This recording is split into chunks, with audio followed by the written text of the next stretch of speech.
bago ako nagmapuha is yung may kwento dyan eh. Kasi dumating ako ng Maynila is April 20, 2015. Then, kinuha kasi ako ng LPU. Na naglaro ako doon for 3 years. Pero reserve ako as a Team B. For 3 years yun. Then, dapat, after ng 3 years na yun, dapat nag-decide na kasi ako na, tatapusin ko na lang pag-aaral ko. And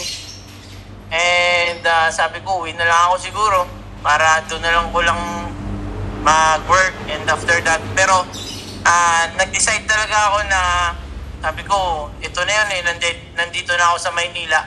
And yung isa nag-pursue sa akin na nag-help sa akin na mag-decide is yung coach ko rin sa LPU, si Coach Kevin Lakap. Isa yun sa naging mentor ko kasi sabi niya, ba't ka pa pumunta ng Manila kung uuwi ka na lang? Andito ka na eh, huwag mo nang sayangin.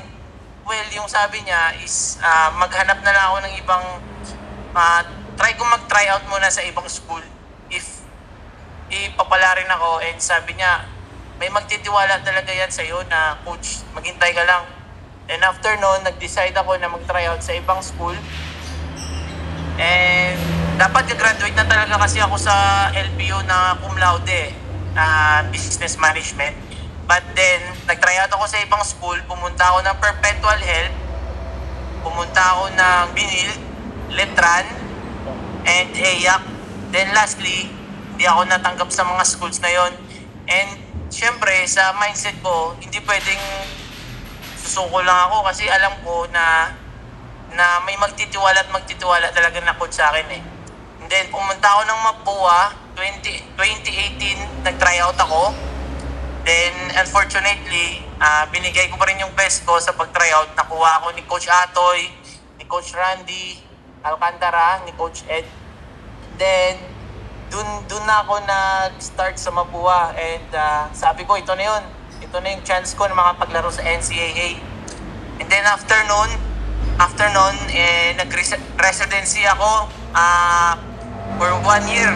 But minalas lang kasi nagkaroon ng problema yung residency ko. Well, nag-residency pa ako ng 1 taon, bali 2 years pa. 2 years. Wala naman ako problema kasi sa ACADS ko eh. Kasi nag-aaral naman ako.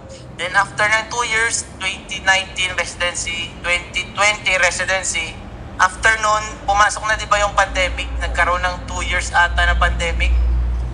And then sabi ko, grabe naman yung challenge nito. Pinahintay pa ako ulit. Pero sabi ko, sige lang, okay lang, laban lang. Pakondisyon. Then biglang tumawag si Coach Randy sa akin, ready ka na? Patapos na yung COVID. Coach, ready ako lagi. On call lang ako. And after nun, bumalik ako ng Maynila. Ready na. Nagkaroon kami ng bubble. Then, after 8 years na paghihintay, nakapaglaro talaga ako sa NCAA. Yun yung first time ko, season 97. NCAA yun. Then, di ko talaga makalimutan yun kasi yung time na yun, pumasok kami sa finals agad. Finals ng NCAA. Sabi ko, swerte naman nito. After 8 years na paghihintay ko, nakalaro na ako ng NC, then umabot pa ng finals.